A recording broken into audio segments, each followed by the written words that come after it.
Welcome to Turnpike Sports. I'm Dave Weischadle, and as always, I'm joined by my producer and co-host, Doug Weischadle. Doug, I know you're constantly looking at the gaming news of the day. Your head is constantly in a computer, and I just want to verify something. I was looking at some of the latest news, and did I see this right? Is there a lottery game based on the old arcade game Dig Dug?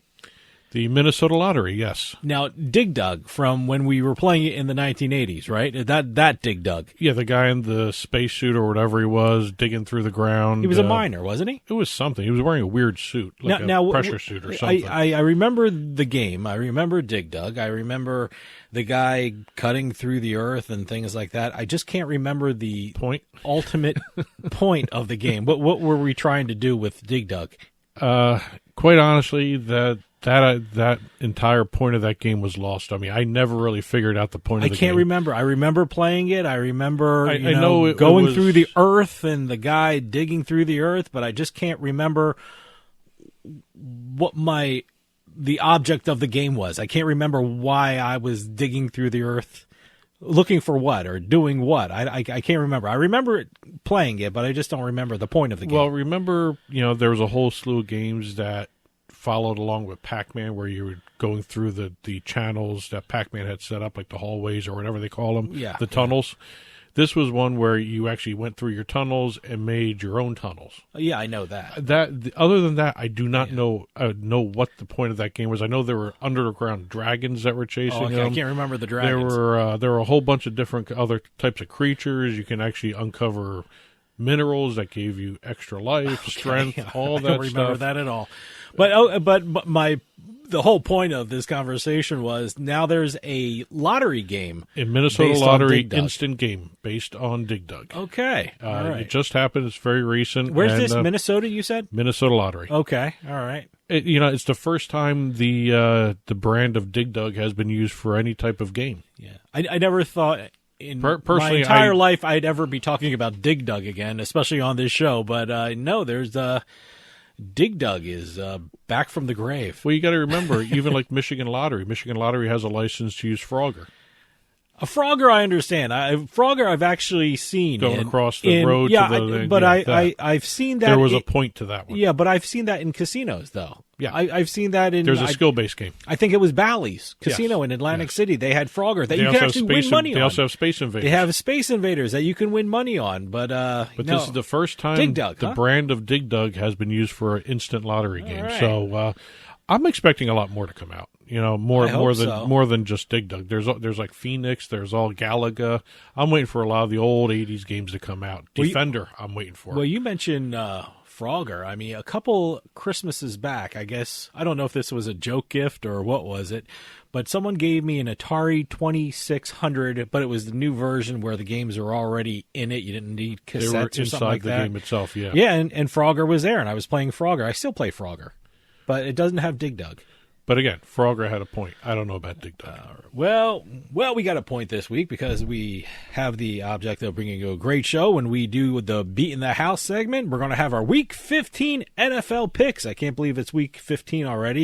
We're going to have a book report. And for my interview this week, I'm talking with Jeremy Balan from USBets.com, Sports Handle, and Better Collective. He's going to give us some of the news stories of the week that's hitting all the newspapers and all the streaming media for whatever, gaming reports. I mean, I've even seen some of these reports in the standard everyday evening news. So, Jeremy Balan's going to talk to us about some of the big gaming stories of the week.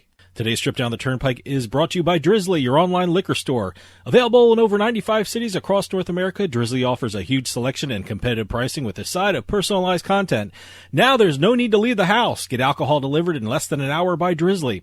Head on over to Drizzly.com and order today. And now get $5 off your first order of $20 or more when using our promo code DRINK19 at checkout. Shop beer, wine, and liquor with Drizzly.com. Exit 1. We've got a brand new sports betting app on the market.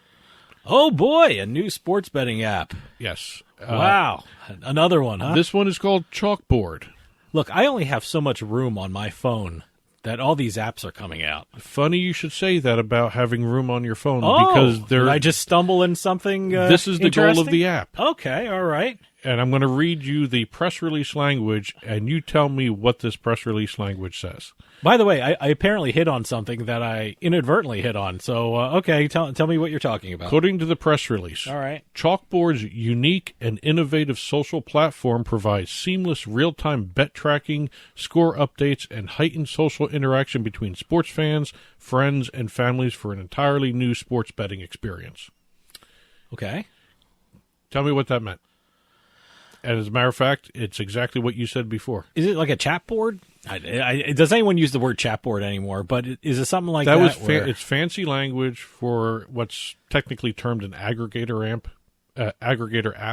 Aggregator app. It takes all these different data streams and brings it all together into one place. Oh, okay. So instead of using all these different kind of apps and things like that, I use Chalkboard, and it kind of ties it all together. If you have multiple sportsbook accounts, and you don't want to actually go to the individual sportsbooks on your phone, you go to this app. Okay, and then what? Basically what you do, this app takes all your data streams, all your chat groups, all your bulletin boards, and brings it into one place. Oh, okay. You can link your sports book. You can link your chats into this. Here, all the features. I will read these off to you. Okay. Features include message boards, book sync. You link your sports books and track your bets through this app. Oh, that's good. Messaging, chats with other people, live scores and bet tracking, and also consensus lines and prop bets all in one spot. That's pretty good. This is basically going to streamline your sports betting experience. That is their goal.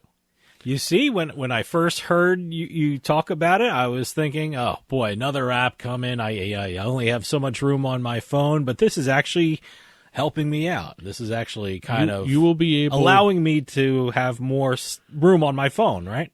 Basically, once you actually download this app. I mean, it's one of those things where it's a simplification of every app out there that you use to do your entire sports betting and sports experience. Okay. It brings it all together into one place, and you can actually probably free up a lot of space on your phone. Yeah. I mean, if you're able to link unlimited number of books, you would actually probably place your bets on your laptop if you have it handy. If you're not handy, you have your apps. But if you do it on your laptop and your sports book is linked into this app, you can call up your bets and track them through the app. You can actually share them with everybody. You can interact with other people while watching the games. I like the fact you can track your bets, because I place a bet and then, I use Action.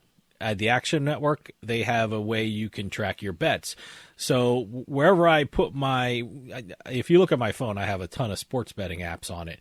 So wherever I place my bet, I go to Action and I write it down, and so I can just follow along with it, because, to keep flipping around to different sports books. And to be honest, sometimes if I don't write it down or anything like that, I don't know where I place the bet. I don't know if I place it in Caesars or FanDuel or PointsBet or whatever, but, I always have to write this down in a notebook. So tracking bets is a great thing. I like the fact that not only can you do that, track your bets, and also link your books to it, but it's also going to give you live stats. See, that's great, too. That's something right there. I mean, I know the score does that, especially for in-play betting. But when you mix it in with linking your other books, as well as your chats, your bulletin boards. I got to be honest with you, I don't chat much. Well, the bulletin boards, you actually chats. could, because there you can have people giving you advice on betting tips. They're going to have those kinds of chat boards up there, message boards, all right, where they're going to give you tips. And also a lot of the investors are going to be on there as well. Okay. Speaking of investors, one of them is, remember the NBA player Baron Davis? Yes. And also now Paul George. Oh, wow, okay. Both of them have invested in this app. I got to tell you, like I said, it's a great idea, because if you look at my phone, first off, I have a ton of sports betting apps, being in New Jersey, I have a bunch of online poker apps. I have online casino apps. I mean, if someone looked at my phone, they'd think I'm a degenerate or something like that. But I'm glad. I don't think they need to look at your phone. Yeah, for that. I know. That's the one more point. I'm a degenerate. But seriously, that's a lot of space on my phone. You know. Well, this is a space saver as well as an efficiency increase in efficiency here. So I think this is actually a really great idea. And not only do I have the actual gambling apps on my phone, I have the tracking apps on my, I have the Action Network. I have I have Score Mobile. That helps me track my bets. So, it also does the live stats too. It does the live stats too. Yeah, no. So, no, anything that could kind of streamline everything, kind of clean up my phone a little bit. This is a great thing. Exit 2. Speaking of pro athletes, I just ended that exit with mentioning Baron Davis and Paul George. Sure. We've got 2 new athletes entering into the eSports arena. Boy, there's so many athletes and so many pro sport owners, jumping into the eSports. Well, we're going to talk about 2 athletes right now. Manny Pacquiao. Oh, okay. The former boxer turned politician in the Philippines, has, during a live-streamed press conference in front of thousands of viewers, unveiled a brand-new gaming and esports brand called Team Pacquiao GG. What does the GG stand for? It could stand for anything. Okay, I know in the esports world, GG is shorthand for good game. Oh, okay. But in terms of a company name, it could be that, or it could be Global Gaming. Who knows? There you go. What's the actual name of the team? Team Pacquiao GG, or TPGG. And it's going to focus on the region of Asia, because of the Philippines, he's there. This is done in joint venture with a UK-based group called Veloce Group. They run Veloce eSports. They do Veloce Racing, which is an extreme e-simulation racing team. Extreme E, huh? Extreme E. E means electric. Okay, but what's extreme about it? I think they just want to be extreme. Just extreme. Okay, it's a cool name for them, I guess. But extreme racing. I've actually seen the e-racing simulators. They actually sound different than the regular the racing simulators because they're electric cars. Okay. They're charged electric. They're not. They're like one of those things you plug into the wall and drive around on the regular streets. They're electric. That's the racing car. Okay. They're not gas powered. All right. Okay. And also they run Quadrant, which is an esports joint venture with McLaren F1 driver Lando Norris. Okay. So big group working with Manny Pacquiao. They're going to be focusing on the Philippines and the Asian region of the world to launch this Team Pacquiao. It's the first time the UK group has ventured outside their country. This is an international deal, their first one for the organization. Oh, well, they got a big name attached to it now, too. Manny Pacquiao's huge. And considering I think he's running for governor or something in the Philippines, it's going to be kind of interesting to see a governor playing esports all the time. Well, that's great.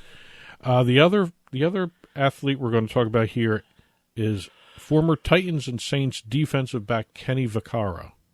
Now, I think he also was at the Giants, too, if I remember. That name sounds very familiar. Yeah, very familiar.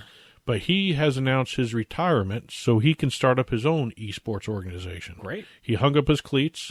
He's going to be starting an organization called G1, also known as Gamers First. So G1 is shorthand for the name of the company. Okay. He's forming it with 2 professional gamers, and what they are going to be doing is they're going to be focusing on Halo, Destiny, and a few other games, but they're going to be focused mostly on Halo because that's what he loves to play. Vaccaro is a Halo player. That's that first-person shoot-'em-up kind of game with the spaceman doing all the shooting. Sure. That sounds like a fun retirement. I'm getting into the esports thing. I want to be playing esports all day. But what a great retirement. Well, according to the reports, when he was announcing this, when he wasn't playing football, he was playing Halo. Hey, you know what? And Halo's been around for however long. It's actually one of the better ones out there. Sure. I've seen Halo. I mean, it's not as popular in terms of esports as League of Legends or Dota or some of the other ones, or even that PUBG kind of stuff. but not the battle the battle royal games. People seem to love those the most. But Halo has actually been a pretty good team sport starting to as well, because you're starting to see that happen a lot more too. But I just wanted to continue along with the theme of professional athletes. So we have 2 new esports organizations, Team Pacquiao GG and G1. From Kenny Vaccaro. Exit 3. In just a matter of months, the National Football League has gone from being one of the least crypto-curious organizations out there to basically just going gangbusters into it all of a sudden. Okay. They just did a deal recently with the company Dapper Labs that started the NBA Top Shot. So they have they are going to be launching a series of NFTs with Dapper Labs that kind of mimic what the Top Shot is. They're going to be historic moments or highlight moments for the NFL. Boy, NFTs are huge now. I mean, huge. They're everywhere. Everyone has NFTs. I told you on Thanksgiving I saw the commercial for the NFT tickets. I think Joe Buck was mentioning that is going to be what I just was going to be talking about. You're going to jump in that? Yeah, no, I saw the... they collaborated with Ticketmaster. Oh, okay. That's okay. I didn't know that. All right. To create the team-specific NFT collectibles. Yeah, and some of them are going to be tied in with game tickets. Yeah, no, that's what Joe Buck was saying during the Detroit game on Thanksgiving. I saw the promo for it, and I was like, oh, my God, it's an NFT and it's a ticket. And quite honestly, he blew right through that read. And, it was one of those things where it's like if you weren't really paying attention. Hey, I paid attention. I wasn't paying attention. I caught the end of it. I saw it. So apparently it was very effective. It got my attention. Well, maybe I'm just one of the ones that, was letting the tryptophan hit me a little too hard for watching those games. But we have those 2 deals by the NFL. Now we have the NFL Players Association, the union, doing a deal with DraftKings for NFTs. And not only regular NFTs, these are gamified NFTs. What does that mean? Well, basically, the NFLPA granted DraftKings an NIL license, players' name, image, and likeness license, to create NFTs for their NFT marketplace at the start of next season, 2022. What DraftKings intends to do with these NFTs, not only are they going to sell the collectibles, as collectibles, these NFTs, they're going to create a fantasy game where the NFTs are the game pieces. Wow. Okay. You buy the token and you use that to play in the game. Now, if you buy the token, you're automatically enrolled in the game, right? You're automatically registered for the game. If you want to play. Okay. I got to get an NFT. Boy, I'm seeing them everywhere. I don't own any NFTs right now.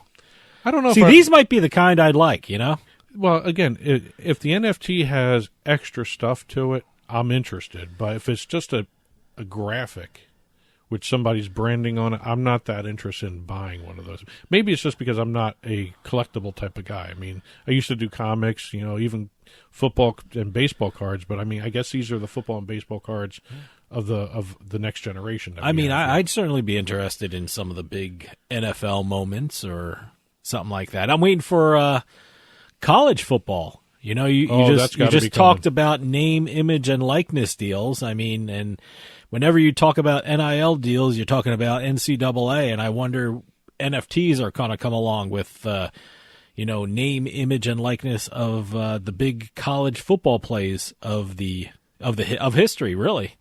So basically, you can own the one where that California Bear player hit the trombone player in the end zone? Pretty much it. That one I would be interested in. The one NFL NFT I wouldn't mind owning is it was on my 9th birthday. And, I'm a big Eagles fan. I was at my grandparents' house, and my grandfather is a big Giants fan.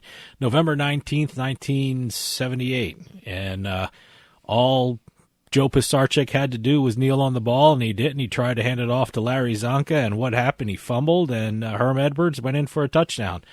So that's the one I want. It happened on my 9th birthday. Well, keep an eye out, because that might be part of the Dapper Labs deal. That seems like it would be. That might be part of the Dapper Labs deal coming down the road. So I'm going to keep an eye out for that. But NFTs are now everywhere with the NFL. Not only the league, but the Players Union. That wasn't the Alumni Association. That was the actual union doing this. So NFTs are becoming part of the NFL. Exit 4. Last but not least, we're going from football to baseball. Baseball. All Remember right. during the pandemic, with the shutdown of sports during the pandemic here, where minor league baseball teams were left to their own devices, I mean, a lot of them folded. They were really hurt by the pandemic. And Major League Baseball itself did not really do them any favors. Yeah. They just let them twist in the wind, and a lot of them folded. A lot of them didn't know what to do. I mean, it was a really sad scene. Our local team was was it Trenton Thunder? Trenton Thunder. And they were the Double-A Yep. team of the Yankees. So, and they are no longer the Double-A team of the Yankees. No, but they are one of the few you, that survived. Yeah, let me tell you, minor league baseball is so much fun. First, you see baseball in places where you wouldn't see professional baseball. Secondly, I think they have some of the best promotions out there. They can get fans. Away with a lot more. They really bring the fans into the sport, and it's such a great night out. Minor league baseball. Well, remember we used to do a segment on the show, minor league baseball promotions, all the crazy ones. Oh, that's right. Yeah, I got to dust that off. Maybe we can when great minor league baseball promotions. When they start up do again, have the maybe best we promotions. can do. I remember seeing the teams have their own beers, have their own doing mugs, doing all these weird things, doing movie nights. Sure. I mean, they have the great just surrounding the games. We were talking about the Trenton Thunder. They actually have. I forgot the dog's name. Thunder. It was Thunder? It was Thunder. Okay, it was Thunder. They don't have a bat boy running out and getting the bat. They have Thunder, the dog. The dog was trained to run out, get the bat, and bring it back to the dugout. Well, they actually had two dogs because Thunder was old, and they brought Thunder's offspring in. Okay, he was doing. Right. I don't know what they called that one, but okay, I remember Thunder. Yeah. ESPN. One of the ESPN magazine shows did a story on it. Oh, did they really? Yeah, they included all that because it was kind of fun to see. But it's actually great. Waterfront Park on ESPN. It's jarring if you're not aware of it and it's your first time at a Trenton Thunder game. It's like, oh my God, there's a dog on the field. Oh my God, he's grabbing a bat. But no, that's part of it. He grabs the bat and brings it back to the dugout. I've always wanted to see what would happen if he went after a player. Yeah, right. Yeah, but anyway. Well, it would never happen. Getting back to what we're talking about here, Endeavor, the entertainment agency, entertainment company, it's morphed into so many different entities. I'm just going to call it Endeavor. Okay. Endeavor has announced the creation of Diamond Baseball Holdings, and it's specifically designed to support, promote, and enhance minor league baseball. Great. Good. They have actually gone ahead and signed agreements to acquire 9 Major League Baseball Professional Development League clubs. Great. The initial clubs are, and these are actually pretty cool clubs, Iowa Cubs, All right. AAA of Chicago, Memphis Redbirds, the AAA affiliate of the St. Louis Cardinals, Scranton Wilkes-Barre Rail Riders, AAA affiliate of the Yankees. Okay. Hudson Valley Renegades, High A affiliate of the New York Yankees. And the San Jose Giants, the Single A affiliate of the San Francisco Giants. They have all those teams under their control. They've also got deals with 4 other teams for their minor league clubs. The Gwinnett Stripers, AAA affiliate of the Atlanta Braves. Mississippi Braves, AA affiliate of the Braves. Rome Braves, High A affiliate of the Braves, and the Augusta Green Jackets. That's a Single A affiliate of the Braves. Now, what they're doing here, like we had just talked about, when the pandemic hit and everything was locked down, minor league baseball shut down. Yeah. And the organization that was known as MILB is gone. So what's happened here is, and I think this is actually a brilliant move, Endeavor will be able to maintain control as well as help grow these teams and other ones that they're going to acquire as well because of what they have in their coffers themselves. The Diamond Baseball will be able to use Endeavor's ticket sales, partnership, naming rights, food and beverage, merchandising, content strategies, NFTs, other collectibles, and media rights that Endeavor manages. And they're going to be able to maintain the health of these clubs through basically anything if this thing works the way they want it to work. Wow. They're going to be getting other minor league teams, but I think an organization like this is desperately needed because like what happened, they were thrown to the curb. Yeah, no, it's great. I mean, look, it's such a great part of American sports, the minor league baseball organizations. I think it's great, and I think it's great what Endeavor's doing. There was actually a time for a while I did not watch Major League Baseball, but I watched minor league. And I always enjoyed minor league baseball more so than Major League, especially if I went to a live game. It's a fun night out. And plus you get to see what we were talking about the Trenton Thunder. I mean, before they were a Yankees organization, first they started as a Detroit Tiger organization. Yes. Then they went to the Red Sox organization. They were a minor league team for Red Sox. Which I actually saw Nomar Garciaparra hit a home run into the Delaware River. That's what I'm saying. You got to see Nomar before he went to the Red Sox. So that's, can you imagine if NFTs were around and you got an NFT of this young up-and-coming shortstop called Nomar, and he became what he became? So that would make the NFT worth a lot of money, right? Yes. Oh, yes. That would be incredible. So, see that invest in NFTs on minor league baseball players, or any minor league system player. Yeah, any development club. Let me tell you something. I think Endeavor's got one other aspect here that really wasn't talked about in the press release too. Endeavor just recently bought the sports betting platform OpenBet. Interesting. I'm wondering if there's their way they're thinking maybe tie in. Who knows? The minor league system into OpenBet, and people would have to get the data and the streaming and everything through their OpenBet platform. I don't know if there's any jurisdiction that allows minor league baseball betting. Is there? I don't think That's so. That's a good question. I don't know. I don't think so. You can't do it in Jersey. But I think with the power behind Endeavor, they might be able to push that kind of through into some of the states. So we'll see what happens. But, Endeavor is helping to preserve minor league baseball. And today's trip down the Turnpike was brought to you by Drizzly, your online liquor store. Available in over 95 cities across North America, Drizzly offers a huge selection and competitive pricing with a side of personalized content. Now there's no need to leave the house. Get alcohol delivered in less than an hour by Drizzly. Head on over to drizzly.com and order today. And now get $5 off your first order of $20 or more when using our promo code DRINK19 at checkout. Shop beer, wine, and liquor with drizzly.com. And as always, you can get in touch with Turnpike Sports by calling or texting us at 609-512-5910. That's 609-512-5910. At Turnpike Sports is the show's handle on Facebook and Twitter. At Turnpike Sports Radio is our handle on Instagram. And as always, our email address is info@turnpikesportsradio.com. And don't forget, you can listen to the show via Spotify, Amazon Music, iTunes, radio.com mobile app, as well as Stitcher and YouTube. You can also watch us on your smart TV, Roku, Amazon Fire, Apple TV. Head on over to turnpikesports.net. You'll be able to watch our video channel there. Well, we got a big show coming up. We got a Beatin The House segment. We got our Week 15 NFL picks coming up. We got a book report. And right after this, I'm talking with Jeremy Balan from USBets.com, Sports Handle, and Better Collective. We're going to talk about some of the big gaming stories of the present day. So stick around. We'll be right back with more Turnpike Sports.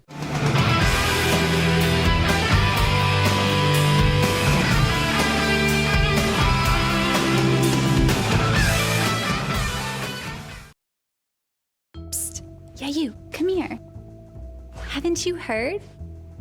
We don't need to hide anymore. Now, we can shop privately for adult products at adamandeve.com. They've got massage oils, lingerie, and lots more we can't mention here. Use offer code SPICE404. They'll give you 50% off almost any one item, 3 free DVDs, free mystery gift, and free shipping. That's 50% off, free shipping, and more. Private shopping starts at adamandeve.com. Today's trip down the Turnpike is brought to you by Drizzly, your online liquor store. Available in over 95 cities across North America, Drizzly offers a huge selection and competitive pricing with a side of personalized content. Now there's no need to leave the house. Get alcohol delivered in less than an hour by Drizzly. Head on over to drizzly.com and order today. And now get $5 off your first order of $20 or more when using promo code DRINK19 at checkout. Shop beer, wine, and liquor with drizzly.com.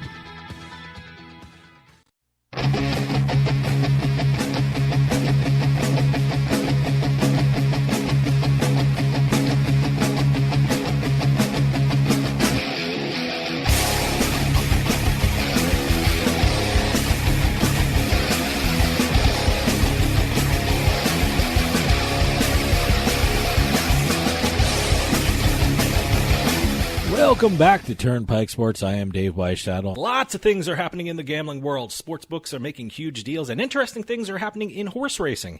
And to fill us in on some of the big stories in the gambling world, making his first appearance on the show, we have Jeremy Balan from USBets.com and Sports Handle.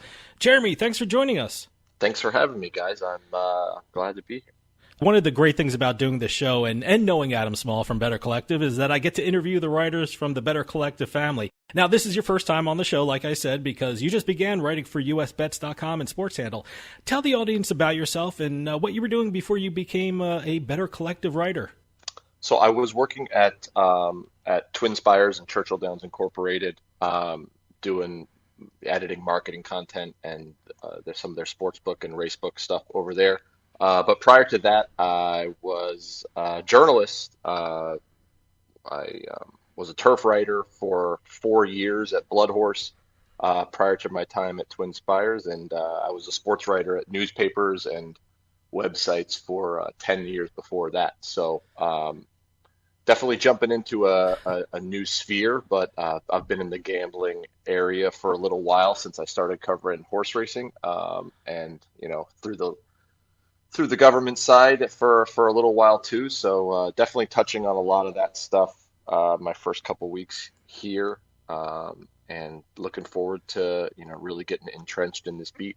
Well, no sooner did you start your new job that you got to write about one of the more controversial horse races and decisions in the Breeders' Cup history, in my opinion anyway. What happened was, if you placed a bet on the winning horse, you basically lost. So set the stage for us. What happened with the horse named Modern Games? So there was, it's quite the complicated. I mean, my first story for US Bets was, I think, about 2,500 words on this topic, and like to start off with a bang, but. Multi-race wagers are a big part of the wagering programs on big race cards. Win bets are still the big pools and trifectas and exactas, but there's a certain clientele that plays these multi-race wagers. I'm one of them, which are pick 6, pick 5, pick 4, pick 3s, daily doubles. And going into the last race on Breeders' Cup Friday, there was relatively chalky results, if I remember correctly. I don't think there was too much of a huge payouts scheduled going into the last race, which was the Breeders' Cup Juvenile Turf. But then everything sort of fell apart. There was 2 Godolphin horses on the 2 inside stalls trained by Charlie Appleby. The name escapes me on the 2 horse. It's a Arabic name, number 2. But the 1 horse, the inside horse, was a horse named Modern Games. And when the 2, I think it was Albahir or something like that, flipped in the gate, completely did a 180 and got caught under the gate, which is a very dangerous situation. Yeah. An assistant starter for the 1 horse, his stablemate, Modern Games, let the horse out of the gate. So it was pretty obvious that the first horse who flipped would be scratched. And that's sort of when you play multi-race wagers, it's sort of a scenario that you're used to, right? Horses have a tendency to act up on occasion, and you just sort of deal with it. The problem was Modern Games was unscathed, but what developed after that ultimately led to him being scratched because of some miscommunication and some other issues in the process. So at the end of it, the stewards in California and the veterinary crew, the veterinary crew probably didn't really have much of a say in it after they recommended to scratch the horse incorrectly. So the stewards decide to let the horse run for purse money only. So what that means is that everybody who had a win wager on a straight win wager on the horse got their money refunded, right? Not the worst thing in the world. But the problem is that in these multi-race wagers, those who used modern games got the post-time favorite. And with modern games out of those pools, the post-time favorite was the 3-horse. I can't think of his name off the top of my head now either. Regardless, doesn't matter. So what happens is modern games won the race. And all of these people who had wagered on modern games in these multi-race pools got to watch the horse that they selected win the race. Mm-hmm. Now, the problem is that they didn't get paid because of the rules on multi-race wagers. They got the post-time favorite who did not finish second, which was ultimately paying because modern games was. Stop me if I'm being a little out of control here. I am fascinated by this because when I was reading your article, I was like, oh my God, is this really happened? This is unbelievable. But let me ask you about the situation which started all this. The horse falling over. I mean, as far as safety precautions for the jockeys and the horses, no one was hurt, right? I didn't see anyone was hurt or anything like that. So, the assistant starter who was in the gate actually was injured. He was taken off in an ambulance. Okay. But after the fact, we found out that he was, obviously bumps and bruises, but relatively okay.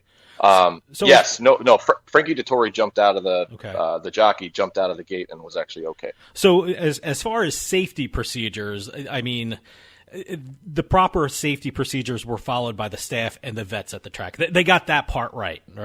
Absolutely. Okay. Well, yes, for the horse who flipped in the gate. Okay. The safety procedures ultimately, however, led to the erroneous scratch of modern games because there were assumptions made. Well, let me ask you. I mean, as far as the horse modern games, who was scratched. They decided to scratch the horse. What was the reason behind the decision to scratch the horse? Why he was released from the gate, and what was the reason they decided to not allow the modern games to? Why did they scratch modern games? So what led to the reason for the assistant starter to open the gate in the front is that when horses get caught under the gate. Like Al-Bahar, that's the name of the horse, did. The horses on each side are in peril, right? Because their horse can be kicking, can be doing all kinds of things under the gate when they flip. So you have to either back those horses out of the gate quickly or let them go out of the front. The problem is that the perception when a horse goes out the front is that they broke through the gate. Mm-hmm. Now, breaking through the gate can cause problems because when a horse forces their way through, either with their head or their chest or however they get out, it not only causes stress on them, but it can cause these minor or even somewhat major injuries, and that often leads to them being scratched. So what happened is there were a couple of vets behind the gate, and the assumption was that the horse broke through the gate. Mm-hmm. Obviously, there was a mistake made to initially scratch the horse. My question is, was the process of a vet coming to that decision flawed, or did the vet not follow the proper procedures? I mean, every sport I watch on TV, a ref will check the video replay of what happened to see what exactly occurred. I mean, does horse racing have that type of procedure, or is the vet on their own to determine what happened?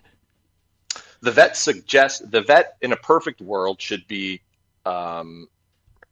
examining the horse. Now, clearly that didn't happen in this case in that moment before the scratch, because if the vet would have examined the horse, and there were 2 vets behind the gate, and they eventually changed the procedures for the next day, that one vet would be making the decision rather than having 2, which muddled the process there.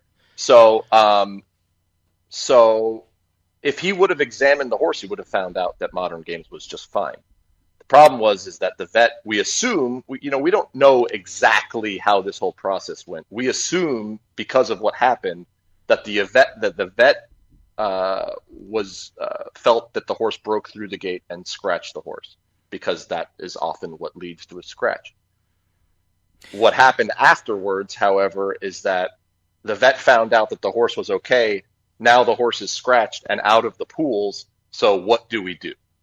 And the what do we do that was settled on is to let the horse run for purse money only, which puts all of these wagers into this awful gray area position where you get the post time favorite, who is a horse named Dakota Gold. Mm-hmm. And now if Modern Games wins, because he's not running for purse money, or because he is running for purse money only, whoever finishes second is then the winner of that race pari-mutually. So a horse named Tiz the Bomb ran second. So all the win wagers and all of the multi-race wagers were paid out to Tiz the Bomb.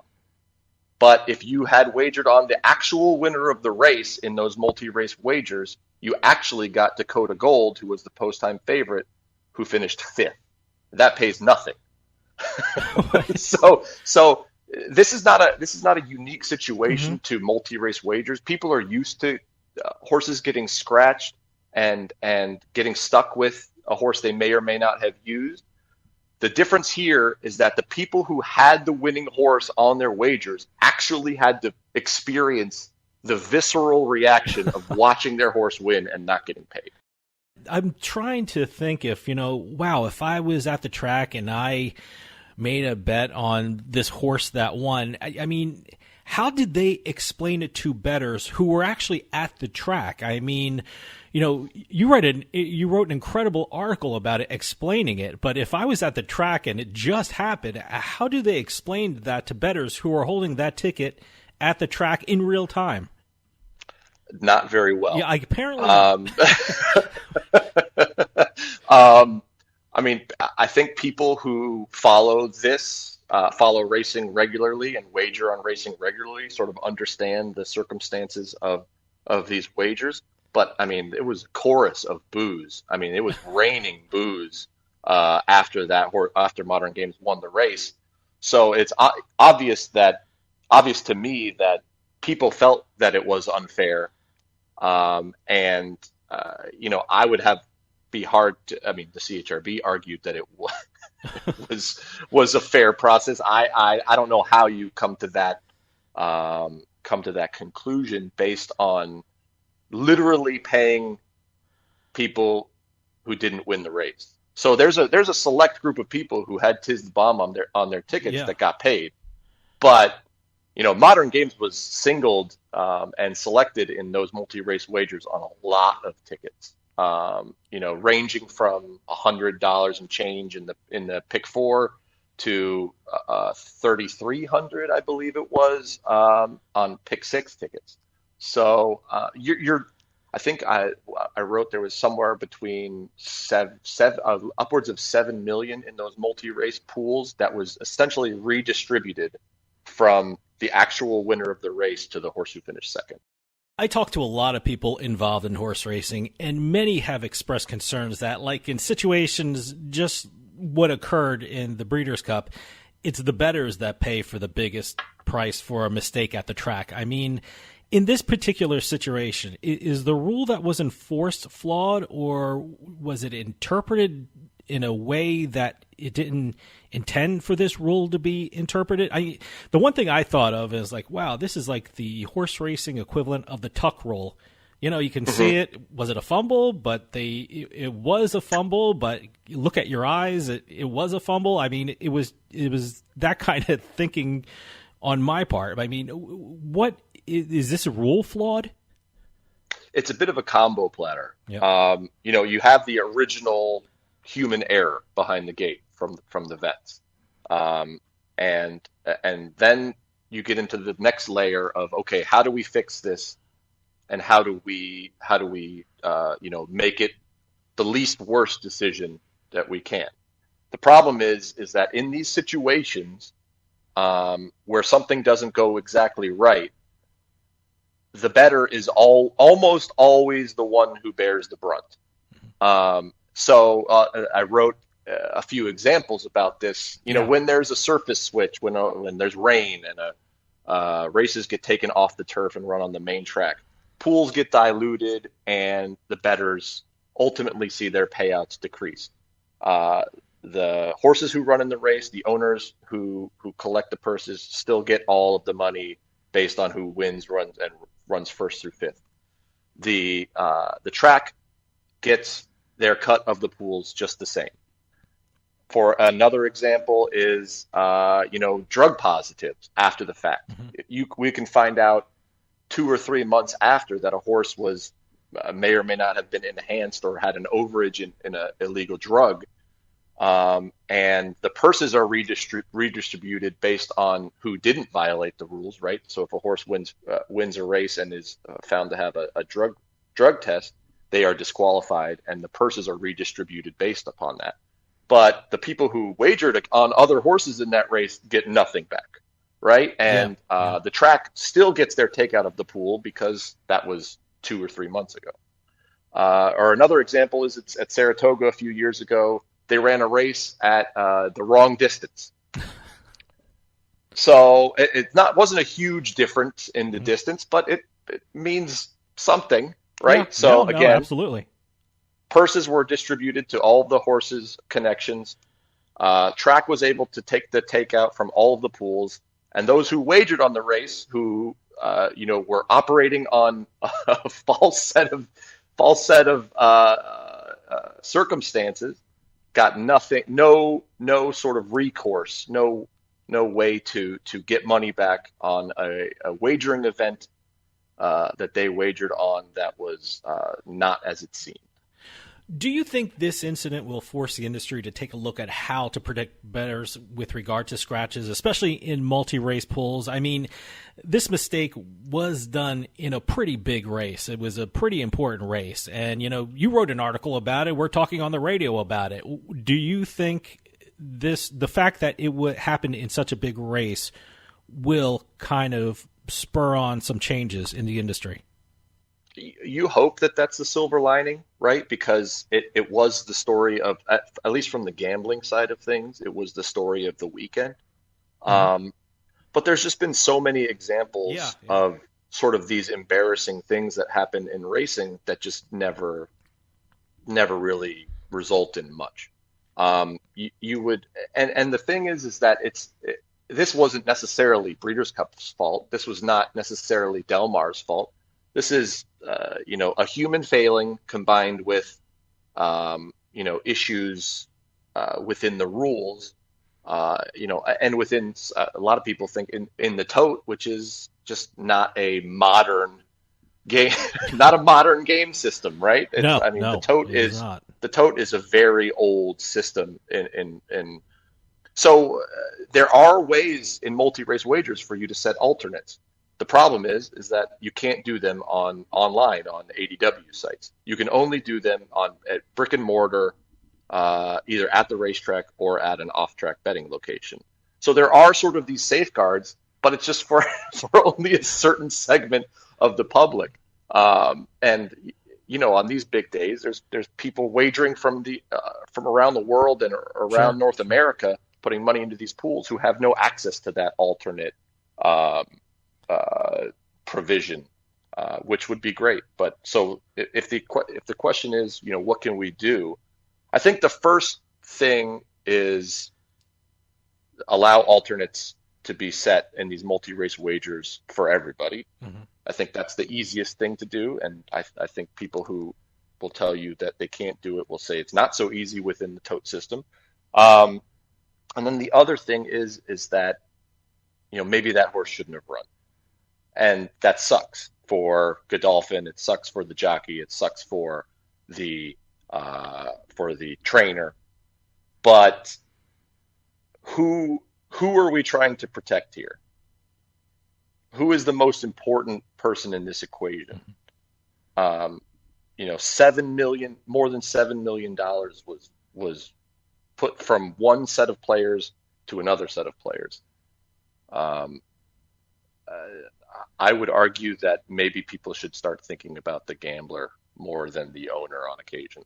Well, I'm glad you brought that up. I mean, you cover horse racing a lot over the years. Have you seen any momentum in the industry to change the rules to protect bettors? I mean, here in New Jersey, everyone who has come on this show about horse racing has said how great fixed odds wagering is for the state and the bettors. I mean, certainly that'd have little or no effect on the situation we're talking about now, but it certainly shows a push to help bettors. I mean, people are talking about how does this affect bettors. Are you seeing more of this in the industry, the realization that more needs to be done for the bettors?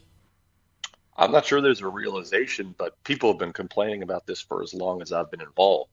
Mm-hmm. Everybody acknowledges that there's issues. It's just a matter of whether they're going to be changed. And to be fair, if you were expecting some sort of handle hit the next day on Breeders' Cup for all these frustrated gamblers who felt like they got money taken away from them, handle was just fine. I think it was an increase for Saturday. Mm-hmm. So fixed odds wagering, which I covered a little bit later in the week, last week, yep. In Colorado, there's going to be concerns there. It's not. It's not as easy as people think, or people might think. I think there's people view it as a revenue stream and as a way to cross over into the sportsbook side and maybe acquire new customers and boost things on the racing side. Mm-hmm. But there are issues that need to be pursued or considered going forward with that.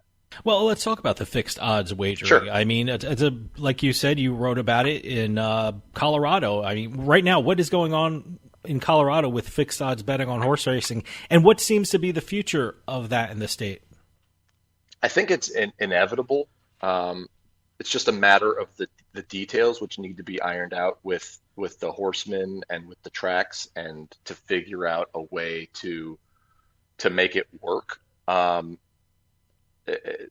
The horsemen, this is a sort of a deeper dive into sort of the distrust that is there between the horsemen, the tracks, and the gambling operators, right?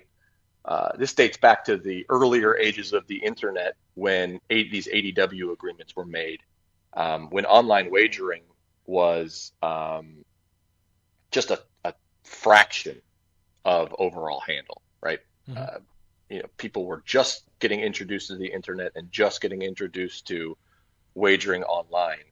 And now the scenario that those deals have left is, if you make a ADW wager, the track and the horseman, for purses and all the things that handle funds in the racetrack sphere, if you make a wager through an ADW, those industry entities get a significantly less portion of the wagering dollar than they would if it was a wager made on track or in a off-track betting location. So they made those deals with all of these online companies, and it's not been a good scenario for them for the last 20, 15 years. I think maybe even longer than that. So I think there's cold feet when you have that context of all these bad deals that were made long ago. And I think the horseman side and the track side are worried that they might be taken advantage of again with this new set of wagering. And there's also, concerns about cannibalization, how much it'll take from the parimutuel side of things, which feeds purses and things like that. So, there's Jim Mulvihill, who's the horseman's representative in Colorado, basically said he doesn't trust anybody during the last of the calls that was conducted last week. So I get it. But I feel like the horsemen are going to fight as much as they can, but whether they get a beneficial deal remains to be seen. Well, in your article on usbets.com on the subject of fixed odds wagering, you wrote about Bill Pasquarel's opinion on the matter. Now, Bill's a lobbyist and has been on our show several times, and he's calling for what he called the New Jersey model with regards to fixed odds wagering for horse racing. What is he referring to when he calls it the New Jersey model, and does that have a possibility of being implemented in Colorado? I think it does. It essentially is from a regulatory standpoint, it splits the regulatory responsibilities between, the sports and gaming side and the racing board side. And depending on state to state, I'm not sure exactly how that's going to work, but it sort of puts certain parts of regulation, the processing of things and the monitoring of things on the gaming side, the sportsbook side, and it puts the integrity, the things that happen on the racetrack on the racing side. But there's a lot of details in there that presents the minutia of the language, right? If it's considered if a fixed odds wager on horse racing is considered a sports bet, it is taxed as a sports bet. Mm-hmm. Now, if it's considered a horse bet, it is taxed very little or not at all. So how they navigate those, I don't think that these operators are going to pay tax on a wager if they don't have to. So I think they're going to figure it out. But those little details matter, right? The little things that seem semantic, but really from a regulatory and legislative standpoint, really make a lot of difference. Well, I want to switch gears and talk about another great article you wrote for Sports Handle. It looks like the Mannings are getting into the gambling business. They just signed a deal with Caesars Sportsbook. First off, is it just Peyton and Eli, or are there more Mannings involved in this deal? I believe yes, it's Cooper and it is Archie. So it's the whole Manning older crew, right? Not including Arch yet, who may be able to. He's the number one quarterback recruit, I believe, of 2023. He plays for the high school that all of them went to in New Orleans. And once he gets into college, he can get sort of that NIL name, image, and likeness deal. Maybe can join in on some of the Manning family deals. But yeah, just for them, it's just about building a portfolio. Now they have so many balls in the air. It seems like that it was only a matter of time before this was going to happen. So initially, what does this mean? Certainly everyone knows Peyton and Eli Manning from the Monday Night Football Manning cast. Mm-hmm. Will we see Caesars Sportsbook be all over the Manning cast from now on, or is that something separate from the Caesars Sportsbook deal? It certainly seems separate. Okay. What they talked about in their news release and some of the details of this is that they want their rewards program users to interact with Mannings fairly regularly. So I'm not sure exactly what that means, but it's definitely, I think there's definitely going to be ads. Peyton Manning has put together some pretty memorable ads over the years. So wouldn't be surprised to see that in the next few weeks and months. But as far as crossover to the Manning cast, now we're getting into something that I'm working on going forward, is sort of Disney's whole deal with sports betting and how they're going to start incorporating that. Love the Manning cast. So I don't know how much they're going to be able to cross over with all that. I saw a roast where Peyton Manning was involved in, and someone had the greatest line. Someone said, "Peyton, you're the Tom Brady of TV commercials." So I thought that was a great line. But who doesn't remember, chicken parm, you taste so good, and all those great lines that he's had over the years. They have definitely created their own little industry. To be honest, when they have the Manning cast on Monday Night Football, I don't even watch the main broadcast anymore. It's a little it's a little wonky, right? It's a little inside football, but that's part of the charm. It's great. Yeah, I enjoy it, and they're definitely monetizing that charm, that family deal they have going. So good for them. I mean, it's definitely enjoyable to watch in that respect, but it'll be interesting to see how far that little empire expands with all these tentacles they have going everywhere. Anytime a deal like that is made, I always see if, is that kind of the blueprint going forward with these sportsbook deals. I mean, I know the NBA said they want to do something like the Manning cast. I mean, do you think that the Caesars deal will be a blueprint for other sports books and other athletes for different sports? Or is it the fact that, the Mannings are such a unique commodity that this will be the only deal of its kind? Man, I mean, to hire essentially a whole family. Yeah, I don't think that I don't know if there are many other marketable families that are in that category. So yeah, it's tough to. Just from seeing sportsbook advertisements and deals, there's going to be no shortage of stars and people who are going to sign on to get paid to endorse products. But it's hard to imagine that type of draw. I mean, they've done a really good job. The Manning family has done a really good job of cultivating that. And I don't think it's any coincidence that this deal came after this sort of popularity of the Manning cast.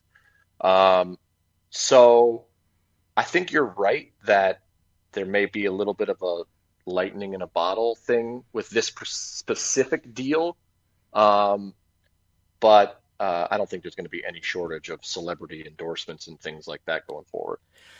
Jeremy, we're running out of time, but can you give out the websites where people can read your articles? And if you have any social media addresses, can you give them out so people can follow what you're up to?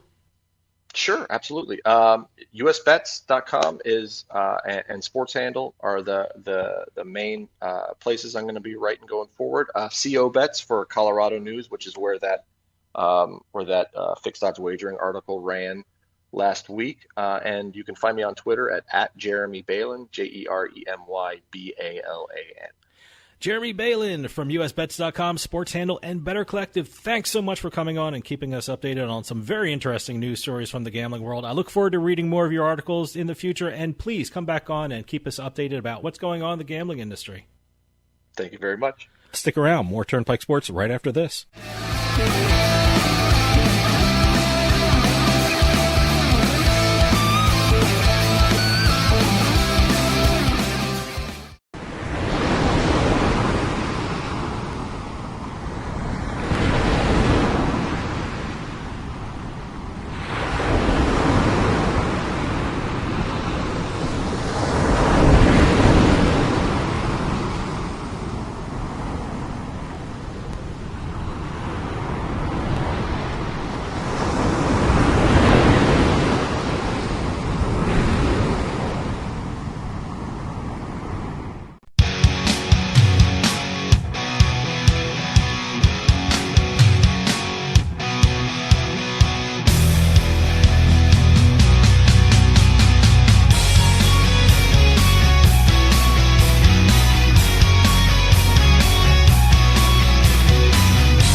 Haven't you heard? We don't need to hide anymore. Now, we can shop privately for adult products at adamandeve.com. They've got massage oils, lingerie, and lots more we can't mention here. Use offer code SPICE404. They'll give you 50% off almost any one item, 3 free DVDs, free mystery gift, and free shipping. That's 50% off, free shipping, and more. Private shopping starts.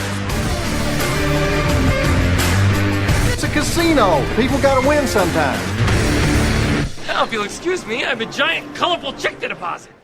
Beatin The House is brought to you by BetMGM Casino. Play your favorite casino games at BetMGM Online Casino. Slots, table games, live dealer games, everything you love about Atlantic City and Vegas, all online at BetMGM. Don't wait. Join in the fun now. Go to BetMGM Casino, create an account using our promo code Turnpike, and become a verified player.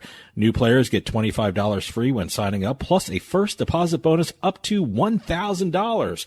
That's promo code Turnpike at BetMGM.com for a 100% deposit match up to $1,000 plus $25 free. Grab a lion's share of the fun at BetMGM.com. Must be 21 years or older to place a bet. Terms and conditions apply. Gambling problem? Call 1-800-GAMBLER. And welcome to this week's Beatin the House, where we're going to be talking about the slot machine wins, casino wins, online sports books, lottery, keno, basically whatever jackpot we come across or it's been sent to us through the press releases that we get every week. We're going to talk about a whole bunch of them every time we do this segment. info@turnpikesportsradio.com is our email address. Please keep those press releases coming in. We're going to start off this week at the Golden Nugget in Las Vegas. In Vegas, huh? We're starting in Vegas. According to the Golden Nugget, an unidentified guest hit a jackpot worth $1.195 million. Wow. While playing IGT's Wheel of Fortune triple gold machine. See, there's always a theme to it because it's either Wheel of Fortune, Divine Fortune, or Monopoly. Aren't they the big three, really? They're the big three, really. Actually, no. Online, you have Divine Fortune. What's the one? Is it Dancing Drums? Dancing Drums. That one's coming up on the outside with a lot of jackpots. Well, actually, the Dancing Drums Explosion is the one that's paying out a lot lately. But okay, Dancing Drums I'm just talking about the brand Dancing itself. Drum the family, brand. I can't yes. name all of them. Well, this triple gold machine, the Wheel of Fortune triple gold, falls under the category of a mega tower. So that's the really big one you see on the floors. It has a 27-inch wheel above it. Okay. A Wheel of Fortune wheel. And it's got multiple bonuses. Really kind of a unique way of doing it. They have a gold spin bonus. They have the physical wheel bonus, which if you hit the word spin on 3 reels, the wheel above you spins. I got to tell you, I'm not too crazy about playing on a game that big. I'd rather, sit alone, relax, maybe have play it at home. Beverage and, on the gaming floor and just, play my game. I mean, you're kind of out there in the middle and for everyone to see when you're playing that big of a game. Well, I mean, when I say big game, I'm assuming it's the size of the wall, right? Basically. Yeah. Okay. Yeah. It's a matter of, everyone who plays this, you're going to be looked at. Sure. Even when you lose. Oh, it's got to make a lot of noise, too, when you win. It makes a lot of noise no matter what. Because, some of the games, some of the Wheel of Fortune ones have the characters come on screen and talk to you. Yeah. They have a Vanna White or Pat Sajak or something. And also you hear the crowd noise, the applause and all that stuff, and the wheel noise. So, if you like being the center of attention, that's the game for you. Yeah, I don't know about that. I mean, I like Wheel of Fortune, but, I'd rather be, my own space and, kind of my own time and, no one bothering me. We're going to go back across the country to the Seminole Classic Casino in Hollywood, Florida, where we have 3 mega jackpots. 3? Awarded over a span of 3 days. Okay. Total jackpots awarded over the 3 days, $633,549. First winner was playing the AGS Diamond Lotto slot machine and won $224,836. The second player won $282,674 playing the Scientific Games Dancing Drums game. Dancing Drum. Okay. There you go. See, I didn't know you were going to say that, too. I told you dancing drums are paying off. And the third player won $126,039, also playing the AGS Diamond Lotto machine. Perfectly, I've never heard of the Diamond Lotto. Diamond Lotto is one of the older ones. Really? Out there. Okay. Yeah. It's actually still a pretty good game. Is that one of those machines I would know it if I saw it? Yeah. Okay. Yeah. All right. So, and total of $633,549 paid out in 3 days. And all 3 slot machines, which are progressive jackpots, have been reset to the base jackpot of $100,000. Going over into California, the Chumash Casino Resort. A longtime guest known as Robert A. from Oxnard, California, won a $168,187 payday after participating in a $1 side wager while playing Ultimate Texas Hold'em. Great. Wow. That side wager qualified him for the multi-progressive jackpot. That jackpot can only be triggered when a royal flush is hit in a game of Ultimate Texas Hold'em, 3-card poker, 4-card poker, and Mississippi Stud. So he hit it? He hit. Wow. Okay. According to the casino spokesperson, the guest recalled sitting down at the card game around 2 a.m. and being dealt an ace and a queen of diamonds. Okay. As the dealer proceeded to deal out the community cards, a jack, king, and 10 of diamonds were revealed, resulting in a royal flush and triggering the multi-progressive jackpot of $168,187. Now, I remember one of the previous episodes we did this segment on, you mentioned, has anyone ever tried to reach somebody when they won and not reached them? That happened to him. Oh, he tried to call everyone or something like that? According to Robert, he attempted to share the good news in the early hours of the morning with several people, but no one answered. Well, what did you say? It was 2 a.m.? 2 a.m. That's a little late. But well, you know, if you're calling somebody locally 2 a.m., but 5 a.m. sometimes people are up on the East Coast, you know. Okay, yeah, if he was calling people on the East Coast. But he's a local from Oxnard, so I'm assuming they were all in the same time zone. See, he was trying to call. Like I said, we're talking about that the other week. You know, I'm fascinated to see what people do right after they win something huge. You know, especially if you're an online casino and you win, like, I think we talked about someone winning about $3 million. I mean, what the hell do you do? You're in the middle of your living room or you're middle of your bedroom. Do you? Sure, you jump up and down, and then what? Do you call someone? Do you run out and in the middle of the street and scream and yell, or what do you do? But certainly, this guy tried to call people and finally reached somebody, sharing the good news. Finally, one of them picked up the phone and talked to him. He was able to share. Great. Let's go through the next ones real quick. Green Valley Ranch in Vegas. One lucky boarding pass holder won $172,385 progressive jackpot on an $8.80 bet, playing dancing drums. Oh, there you go, dancing drums. The guest has asked to remain anonymous. Okay. Moving over to the East Coast, we have the Twin Spires Online Casino. We haven't done the Twin Spires jackpot. Is Twin Spires is in New Jersey? They just launched in Jersey. Just launched in New Jersey. Their third state. All right, I can't. Okay, now, tell me what they won on. So now that they're in New Jersey, I can check them out in New Jersey and play the game that this person played on. Lisa from Pennsylvania. Okay. Celebrating after winning $101,250 on Every's Double Ruby slot machine. Never heard of it, but I'm going to look it up. Double Ruby is what's called a classic stepper slot. Simple to play, enduringly popular. It's a classic 3-reel line video game from Every. You get the 1 or 2 double ruby bonus symbols, to get the extra. So when you say winnings. Classic, you mean old-fashioned, right? Yes, classic. Old, I don't want to call it vintage. When you see the cartoons of Bugs Bunny, he's playing one of these machines. When you right? walk into any casino, you see an old 3-reel slot machine with the arm. Oh, the arm, yeah. They still have the arms on them. Oh, yeah, you can still use the arm. I never used the arm, but, you can still use the arm on a lot of them. But it was the biggest jackpot awarded by Twin Spires since Eric M. scooped up $50,000 playing the Jinji Endless Treasure game. Well, I'm going to check out Twin Spires. Some loose slots at Twin Spires. Going over the Delaware, we've got several New Jersey jackpots to quickly hit. All right. And these happened within about a week of each other. We have $135,000, $105 jackpot at Caesars, playing Bally's Lock-It Link game. Then we have another $120,000 jackpot at Caesars, playing IGT's Pinball. All right. I got to look at that one because I'm not familiar with the pinball game. $100,000 at Borgata, playing IGT's Double Top Dollar slot. $113,437 at Harris, playing Aristocrats Magic Pearl. $100,560 at Hard Rock, playing IGT's Hotter Than Blazes. And $150,000 was won at Resorts, playing IGT's Double Diamond.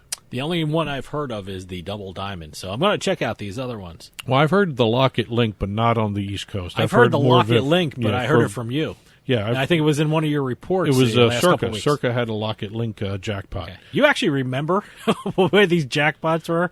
Oh, yeah, Circa had the Lock-It Link. Yeah, they had the piggyback link. Yeah. Wait, it sticks with you, huh? Hey, I write up the notes, so yeah. Hey, all right. Last but not least, we have a very odd occurrence in the North Carolina lottery. I heard about this one. A 49-year-old North Carolina man ended up winning 2 lucky draws in a single day, having accidentally purchased lottery tickets with the same numbers. The fortuitous fellow, and that's out of the report, one Scotty Thomas of Fayetteville, works as a dump truck operator, and turned out that his latest purchase of tickets, he bought 2 tickets, and they accidentally had the same exact numbers for the Lucky for Life drawing by the North Carolina Education Lottery, the North Carolina Lottery. Okay. The numbers came out. Now, let me ask you something. If he bought one of those tickets, like he was intending to do, is there a different amount to it? The fact that he bought 2 tickets, is it the same amount that he would have won if he bought one? Yes. Okay. I'm just a question for him. But actually, we have a very I don't know good, if there was some weird kind of mathematical thing goes on when he wins 2 of the same ticket. Speaking of mathematics, and this is where some figuring out had to come in for Mr. Thomas here. You know, the Lucky for Life, you're given a choice of either $25,000 a year for life, okay, or you take the lump sum. Now, in this case, the lump sum was $390,000 each. Okay. So he took in roughly about $700,000. Great, good for him. And a lot of people were wondering why he chose the lump sum versus the $25,000. Well, they always tell you to take the lump sum because less taxes over the lifetime. It's not even that. No? Okay. He would have to live until 2030 to actually come close to getting $500,000. So his choice, he got more money instead of using the $25,000 a year for life.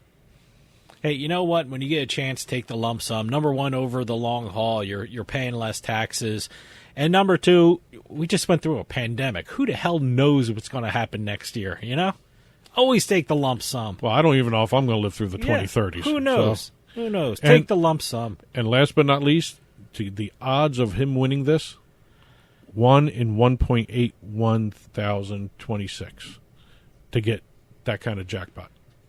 So it's better than 1 in 1.8 million basically times. Yes. Okay. All right. Wow. Interesting. Yeah.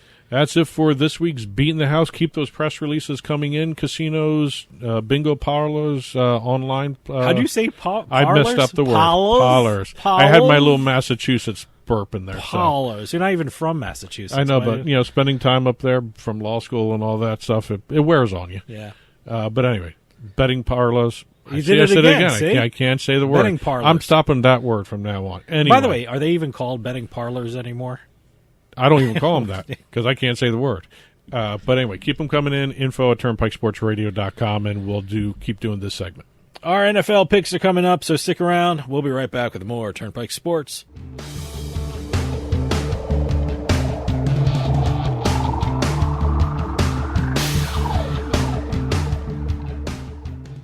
We'll get back to the show in a few moments, but I just wanted to take some time and tell everyone about Bean Genius, the smart specialty coffee subscription service. Bean Genius sells freshly roasted coffee from some of the best independent coffee roasters in the country. They feature over 2,000 specialty coffee blends, all at your fingertips at beangenius.com. Here's how it works. Head on over to beangenius.com and take their palate profiler test to find out what coffee best fits your taste. Then select from a variety of subscription plans. Every subscription comes with free shipping, and delivery can even be scheduled for once or twice each month. And based upon your review of each coffee blend you try, Bean Genius actually learns your individual taste preferences and then suggests future coffee blends for you. And now you can get 10% off your Bean Genius subscription when you use our promo code PIKE at checkout. Bean Genius offers a variety of subscription plans to suit any coffee lover's needs. Subscribe with Bean Genius today and start enjoying some of the best tasting coffee around. And save 10% off your coffee plan with promo code PIKE.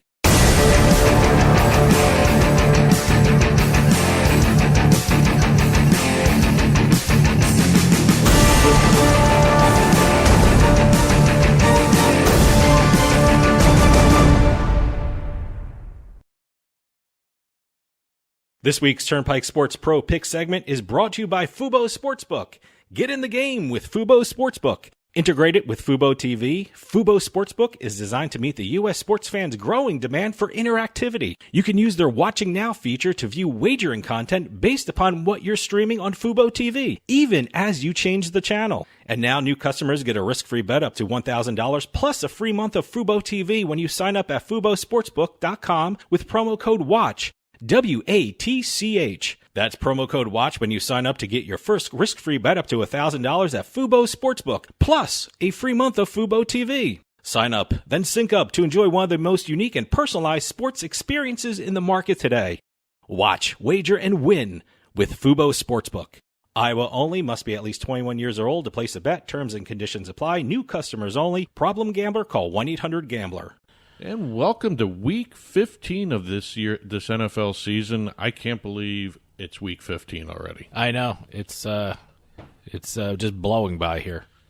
It's just been a really fast season. And also, welcome to Fubo Sportsbook to the Turnpike Sports family. Yes. We use their point spreads and they their are this totals. Week's sponsor. Yes, absolutely. They're just in Iowa, right? They're in Iowa right now. They Iowa. have other states planned launches coming. They hope to be in multiple states pretty soon. Yep, including New Jersey. Absolutely, I can't wait. We use their points and we use their numbers this week, so hopefully it brings me some luck. And as we heard in the read, if you sign up at Fubo Sportsbook using our promo code WATCH, WATCH, you get a risk-free first bet up to $1,000, and you get a free month of Fubo TV, which is awesome. Yeah, which is really good. Very much enjoyed using Fubo TV recently, and it was a lifesaver. We weren't in New Jersey at the time, and I was able to watch my Jet game. Yeah, no, that's. I didn't want to after the game. But, it was a great idea before the game started. Then you watched to see how the Jets played. And the Jets played. Boy, did the Jets play. Ooh. Anyway, moving on to Week 15. By the way, the sports books seem to think this is going to be a very low-scoring week. There's only one game that has a total of over 50 points. The totals were really awful. Really awful. I mean, they were just, I didn't even go with a total this week. And I did. You did? I did. I didn't even go with it. As a matter of fact, I went with the only game that has a 50-point total, which was the Thursday night game. Oh, okay. There's a little tease for my picks right there. But anyway, we are moving ahead with Week 15 here. Fubo Sportsbook odds. Please, if you're this is Iowa only. If you're in Iowa, sign up for it. It's a great sports book. But check your lines as you get closer to game time. Always check your lines when you get closer to game time because these will change. We're using Tuesday morning lines. Yep. We do 3 games each, spreads and totals only, no money lines. And last week, we both had a pretty good week. Yeah. We both ended up going 2-1. Yeah. In the last 2 weeks, I've only had one loss. So I hope I didn't jinx myself. Well, I had that in September. I got to knock on seems wood. To be my month. September seems to always be my month. But we both went 2-1. Season to date, 21-20 and 1 push for me. You are 20-19 and 3 pushes. There's only 2 pushes. 2 of your 3 pushes are separating us. Okay, all right. Which I had a huge lead going into November, and I screwed that up. Those are like ties in the NFL. They really screw up the standings pushes. Yeah, exactly. Yeah, but we'll figure that out. All right, I went first last time, so you go ahead and start this time. Okay, I'm getting this one over with, and I even wrote down, you can look at the blog, and my first sentence on this game is, I'm not sure why I even picked it, but here it goes. Houston Texans versus the Jacksonville Jaguars, which I never thought I'd say this, but the Jaguars are favored by 3 points. With a total of 40.5 points. These are 2 of the worst teams in the league, which means this is probably going to be a pretty close game. So I'm going with the Houston Texans because they're less of a mess than the Jaguars this season.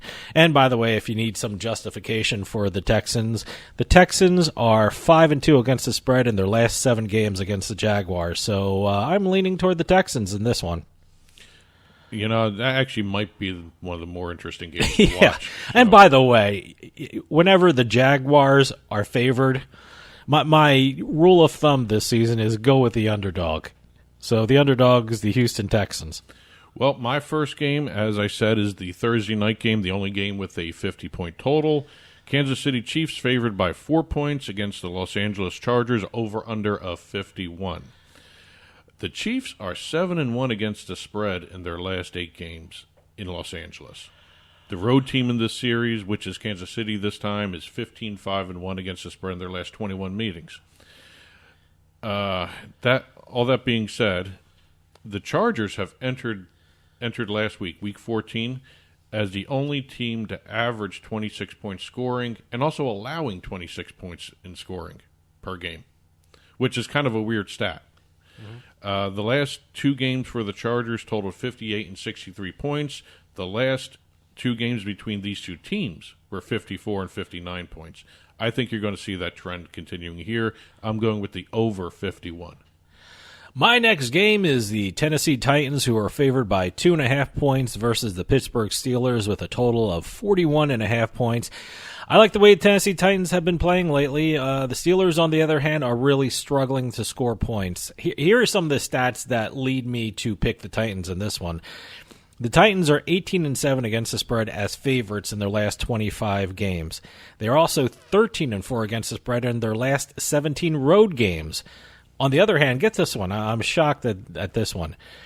The Steelers are 2-5 against the spread in their last 7 home games. They just haven't been doing it at home as well as they should have. So I think the Tennessee Titans come out with a win against the Steelers, and they also cover. So I'm taking the Tennessee Titans. My next game, and I just realized I did the Thursday and the 2 Saturday night games. I want to get all my losing out of the way so I can enjoy Sunday, my Sunday. You can just kick back and watch the Jets lose, huh? Exactly. Okay. My first game, or my second game, first Saturday night game, is the Las Vegas Raiders at the Cleveland Browns. The Browns are favored by 6 points, and the over-under is 42. The Browns just barely escaped the Baltimore Ravens last week, and the Ravens had to play their backup quarterback because Lamar Jackson got carted off with an ankle injury. That was one of the games I won. I went with the Ravens, and they covered at the very last minute of the game. That was also one of my games too. Yeah. We both did the Baltimore plus 2.5. That half point came in. I thought that was a loser when Jackson got carted off. Well, the Cleveland Browns have been inconsistent all year. They've gone 1-5 against the spread in their last 6 games overall. They're 0-3 against the spread at home, and in the last 3 meetings between these teams, the Raiders are 3-0 against the spread. I don't know if the Raiders can win here, but the way Cleveland's been playing, and as I say this, I'm probably jinxing myself, I don't see them pulling away from the Raiders. I'm taking the Raiders in the plus 6. My last game is the Denver Broncos, who are favored by 2 points versus the Cincinnati Bengals with a total of 43.5 points. Even though the Bengals lost last week against the 49ers, they really fought back and forced it to an overtime. Burrow looked pretty good against the 49ers. Yeah, I think he had 348 yards passing with 2 scores. The Bengals are 4-1 against the spread in their last 5 road games and are 4-2 against the spread in their last 7 games after a loss. So I think the Bengals will cover this one, and I think they may even come out with a win. So I'm taking the underdog Cincinnati Bengals. All right, my last game of the week. The New England Patriots travel to Indianapolis to play the Colts. The Colts are favored right now by 2.5 points. I've actually seen some books have them at 2. Yeah, this one may go up and down. By the way, Saturday is some bad weather in New England, so choose who you will. Actually, no, wait, they're in Indianapolis, right? They're in Indianapolis. Oh, well, they're lucky. There's no such thing as bad weather in a dome. Yeah. The over-under is 45.5 here. Colts have won 7 of the last 10. Patriots have won 7 straight. Everyone's been watching what the Patriots have been doing lately, which is, I think, incredible and basically a rebuilt team. Do you think Mac Jones will have to try more than 3 pass attempts? I wish he would. But right now, the Patriots are 5-1 against the spread in their last 6 meetings with the Colts. Again, I told you they won 8 straight. They've been really playing very well against teams. But they've also been playing well against bad teams and also teams that have been missing key players. So they're not facing teams at their full strength. The Colts, I think, while they are getting there at full strength, if not at full strength for this game, they may be one of the most complete teams in the league. and they have the best running game, I think, with Jonathan Taylor back there. I think like I said, I think the Patriots' record in the last 8 games may not be exactly what people think it is. They're not really beating major teams here. They're beating hurt teams and lesser teams. Well, Buffalo, again, they had the weather with them. Yeah, exactly. They had another ally there. Yeah, they had a 12th man on the field with that weather. But I really think the Colts in this week here may end up ending the Patriots' winning streak. I'm going with the Colts -2.5. You know, a lot of people are going with the Colts to the point where some sport outlets in the Boston area are saying it may be good for the Patriots to lose one on their way to the playoffs. So, they're preparing everybody for a loss? I think everyone's getting prepared in Boston and the New England area for a possible loss. Well, I'm hoping for that too. Yeah. Anyway, let's recap. Go ahead. All right, I'm going with the underdog Houston Texans against the Jacksonville Jaguars. The +3 points for Houston Texans. I'm taking the Tennessee Titans and laying the 2.5 points against the Pittsburgh Steelers. And I'm taking the underdog Cincinnati Bengals, who are getting 2 points versus the Denver Broncos. All right, my games. The over 51 points in the Kansas City Chargers game, Raiders +6, and the Colts laying the 2.5 against the Patriots. And I am very happy I'm not going to have to worry about any betting on Sunday. I'll be honest with you. I just didn't expect to do Thursday and Saturday night games.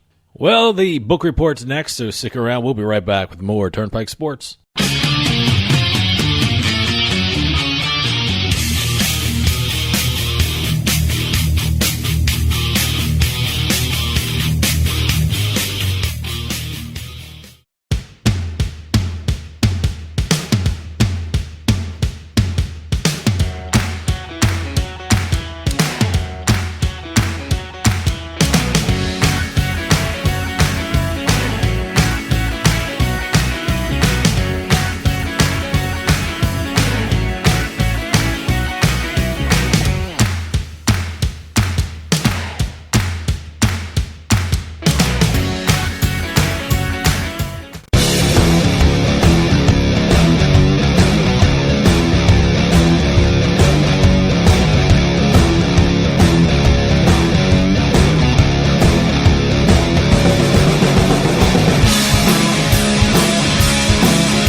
Turnpike Sports Book Report.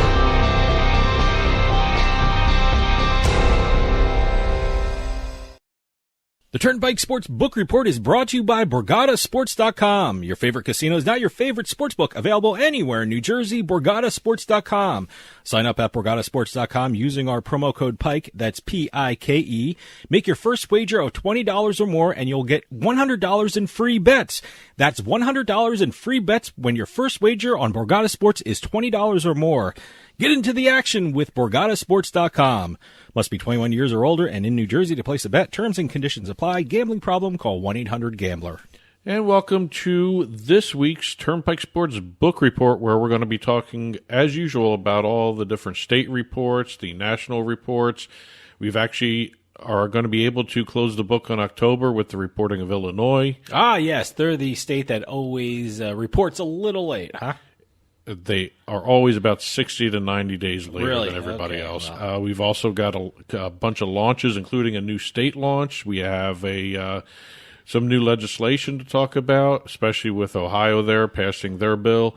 And they passed the bill, but right now at press time, we're still waiting. It's expected. We're still waiting for the governor to sign it, but it looks like it'll be signed. Well, we'll talk about that when we get to it. That's everyone's guess, right? At press time, he's expected to sign. By the time this airs, he may have already signed it. We don't know.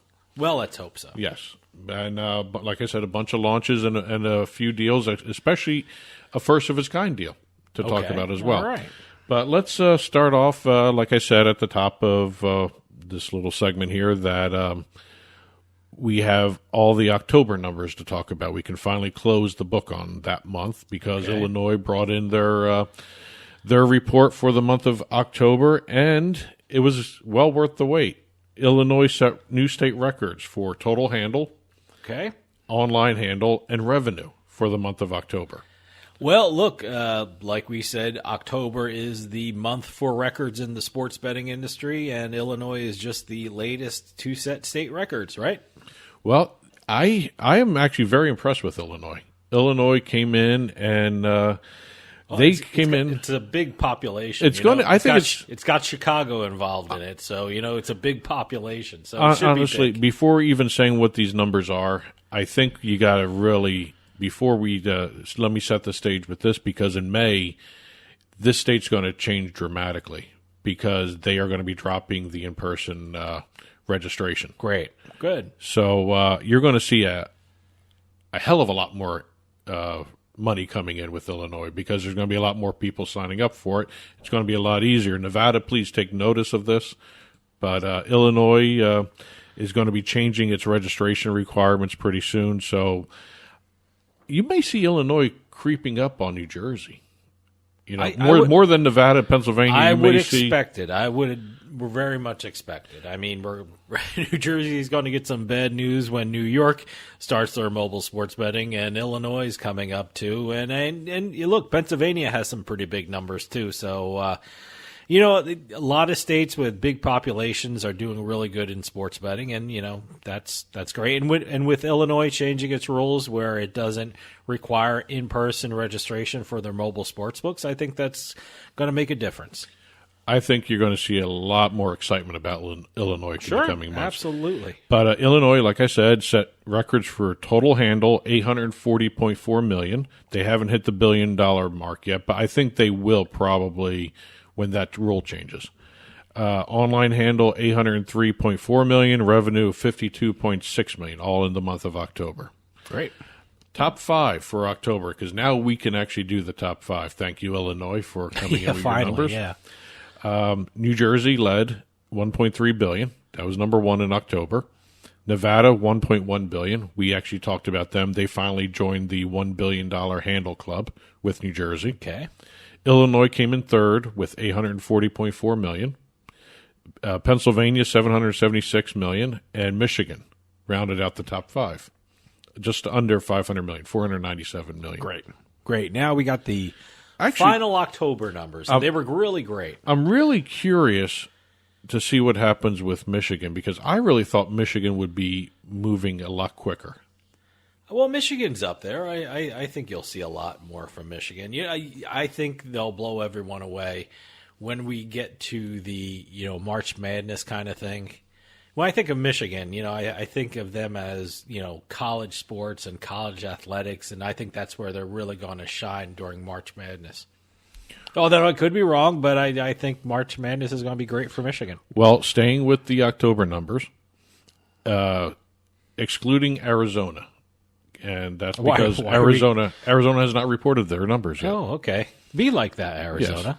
Yes. They have yet to report their October numbers. The entire nation's sports betting handle, the U.S. national sports betting handle for October is $7 billion. Wow.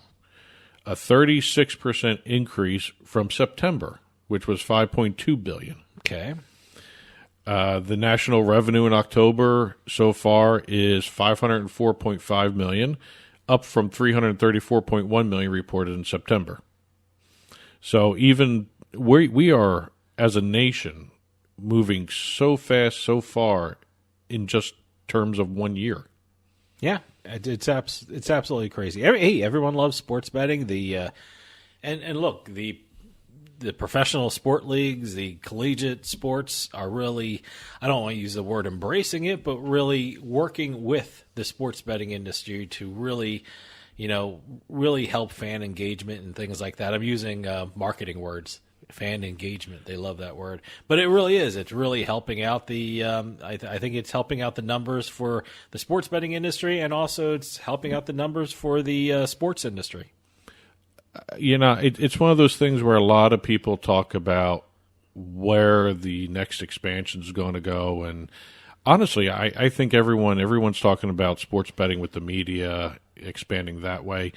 You got to look at the iGaming coming up soon too, because the iGaming is just going to increase all numbers. Esports. Everyone talks about esports. Esports. They want to start betting with esports. So hey, a lot of states are getting legislation ready for betting with esports. So I think that's the next frontier of sports betting, if you're asking me. Well, let's stay with October here. Year to date. After these October numbers, we're going to go year to date with this. So wait, October nationally, just for October 2021, was that a national record? That is a national record. The $7 billion is a national record. Okay. Every month now is almost going to be a national record. It's pretty much a national record, right? But year to date total U.S. sports betting handle stands at $42.19 billion. Wow. That is almost double what was wagered through October 2020.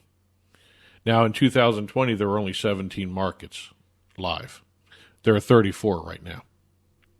I didn't realize there were 34. That's great. Yeah. I knew there was over 30. It was around 30, 31, but there's 34, huh? Yeah. All right. Let's see. A couple other, before we get into Maryland's launch there, I just ruined the tease that I put up there. Sorry about that.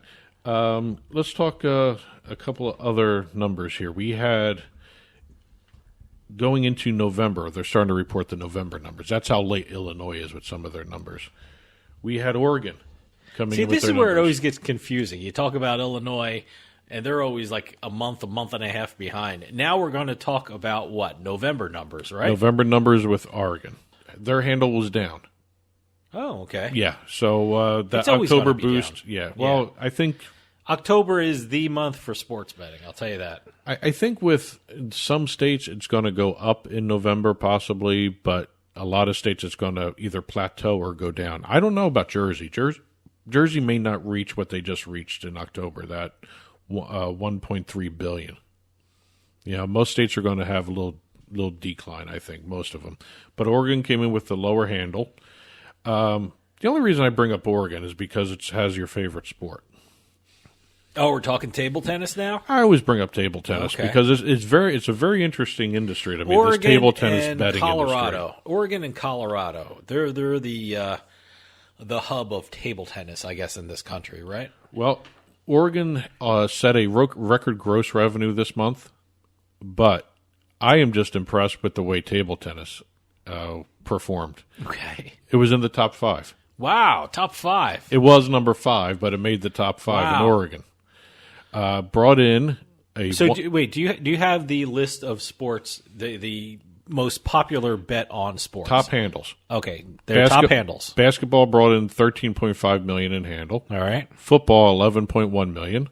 Then you have soccer $2.6 million. Hockey $1.9 million, and then we have little old table tennis, $1.2 million in handle. Almost as much as hockey. 785 unique players. I love the way Oregon breaks down their numbers. You get a big old table in the press release. You take a look at it. It's got the handle. It's got the revenue. It's got the hold percentage. It's got the number of unique players. It's got the average bet size. And if you take a look at what they have here, it's always interesting to me with table tennis because I'm just amazed. The average bet size in November for table tennis was $66.67. All right. I don't even bet that much on the other sports sometimes. I've never thought of betting $60. I've never thought of betting $20 I never on think of tennis. table tennis until you bring it up, but I wonder if there's a big month for table tennis. I wonder if there's like a national championship, if there's some kind of big tournament in table tennis that everyone bets on. I just don't know too much about table tennis. Like I said, I'm shocked it's in the top 5, but again, if you like betting on it, good, and if you're doing great at it, good. If you're making money, hey. One other note from the numbers in Oregon, I've been noticing that the Oregonians, the Oregon residents, whatever you want to call them. Oregonians? Whatever they are. The people that live in Oregon and live and bet in Oregon, they seem to like in-play betting versus pre-match a lot more. I gotta tell you, I'm talking in terms of average bet size. I like well, you know what you're doing in play. a lot of times when you do an in-play, you're realizing, oh, my God, I'm losing my original bet on this game. Take, for instance, what is it, last Thursday's Steelers, what was it, Steelers-Vikings game. A lot of people bet on the Steelers, like myself, and it was going horribly wrong for the Steelers in the first half. At one point, the in-play odds were Steelers plus 22. And if people jumped on that during the game, guess what? They won. They won back. Hopefully they won back their money. But if they bet on the Steelers at the plus 3 number. But no, hey, in-play betting, yeah, that could pull you out of the fire a couple times, you know? Well, listen to this breakdown of live bets versus pre-match bets in Oregon. There were 686,000 pre-match bets versus 315,000 live bets. Less live betting than they are pre-match, but the average bet sizes, pre-match was $24.55. The live bet average size was $50. Well, hey, you know what? I wonder if it's what you just said, the pre-match, and then you're trying to catch up on the live. Hey, all of a sudden you see the Steelers, using that game as an example again, you see the Steelers that, I don't even know, it might have been the second quarter or during halftime. The Steelers were at one time plus 22 during the game. And I know a lot of people jumped on that. And a lot of people made a lot of money. Hopefully they made their money back, especially if they were betting the Steelers like I was at plus 3 pregame. So, yeah, it could, like I said, it could save your skin a lot of times. Also in November, Montana reported their numbers. First time the state of Montana has cleared $1 million in revenue. Wow. Hey, since the industry launched in March of 2020. Was this Montana? This is Montana. Montana. Got one last October number to hit you with, though. Oh, you're still with October, huh? Yeah, was Montana November? Montana was November. Montana was November. And it was $1 million in monthly sports betting revenue, not the handle. The handle was pretty good. It was like $5.5 million or something. So you got one more October number. And then are we officially done with October now? No, because you still have Arizona at some point. Oh, Arizona, that's right. State of Wyoming, their second month in operation was October. They saw their state handle increase by 73%. Great. From September. They went from September was $6.25 million to almost $11 million in October. Great.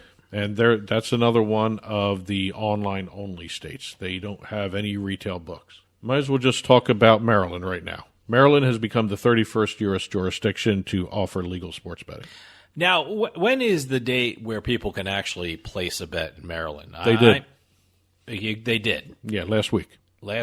Thursday was the opening of the MGM, the Bet MGM Sportsbook and Lounge in MGM National Harbor. Okay, so did anyone special make the first bet? That's course. always a big thing. Governor Larry Hogan. Okay, great. And NFL quarterback Joe Theismann. Wow, that's great. They actually had a good showing right there for that. That was on Thursday. Then on Friday, you had Maryland Live Casino open up their FanDuel Sportsbook. Okay. Again, Governor Hogan. Okay. And well, he's been really great during this whole thing. He's been really pushing this along, and good for him. He should have the first bet. And NFL Hall of Famer Ed Reed. Oh, okay, great. We had a Washington football team representative in one. Yep. And then a Baltimore Raven. Now, how about online now? Online's not going to happen for a while. Okay, that's what I was wondering about. Everyone's pushing for online, but at least they started retail. Well, online is kind of interesting. They've given out the licenses, but they still got to do a lot more testing, a lot more regulations. It's the same deal with Louisiana with their online sports betting system. They're talking. Louisiana is talking late January, mid to late January, possibly at Super Bowl time, February. Okay. Look, same thing with Maryland. This should be relatively quick. I mean, they're not reinventing the wheel. There are other states that have online. They have other states that have regulations they can look at that they can adapt to their own state. And, they have people that can train other people how to do this. So, this shouldn't be taking too long. I mean, I don't know what the hell's going on with New York. They're just a big mess right now, but it looks like they're getting closer and closer to it. So New York has already named the operators, and the operators are starting to line up people to work with them as well. So is everyone's kind of date the? I guess it would either be the Super Bowl or March Madness. Is that what everyone's talking about? I think everyone wants to hit Super Bowl because you get the double whammy. That's with for Super Bowl and that's March for Madness online. Yeah. for online. Okay. So, but yeah, I think a lot of people want to hit both of those. Those are really two big events to start your sports betting industry off on. If you don't hit it for them, you might as well then just take your time and do it because you missed the big bounties for those things. Well, and since you just mentioned that, waiting, we have Ohio. Ohio just passed their sports betting bill. The House and Senate, passed the bill. And as we said at the top, at press time, we're sitting here waiting for the governor to sign it. He has 10 days from the day that he may passed. have signed it by the time this airs. So he may do it. He might do it in an hour. He may be in the process of signing it. We don't know. Who knows? I wonder if it's one of those situations where he doesn't have to do anything. If he waits the 10 days out and he doesn't sign it, he doesn't veto it, does it pass? I would rather see him sign it. Yeah, of course. I mean, he said he's going to sign it. So, as we're taping this, he has not signed it as of this time. He could be signing mid-afternoon it right now. on a Friday afternoon.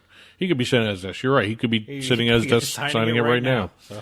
But it's got the bill that came out of this. It may just create one of the biggest markets. You're talking 42 licenses for Class B type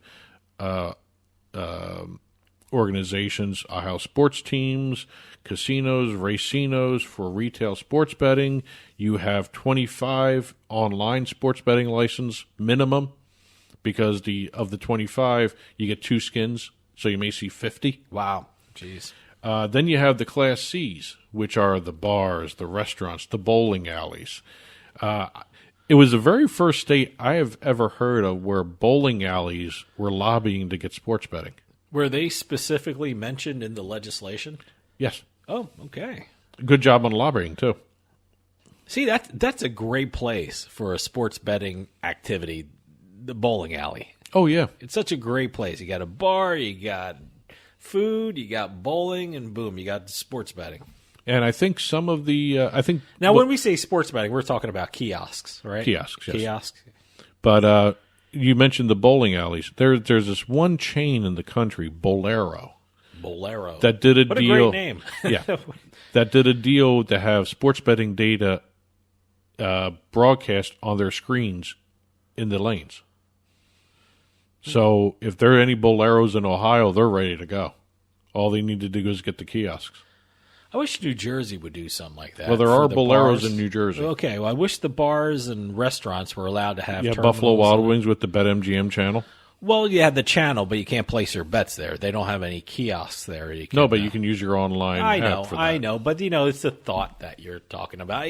Seriously, any place in New Jersey is a sports book. You can go into the bathroom and it's a sports book because you have your phone and your tablet and whatever you have. But wow, that's not a great image to put out there. The whole concept of if a restaurant wanted to do something like that, they could do that.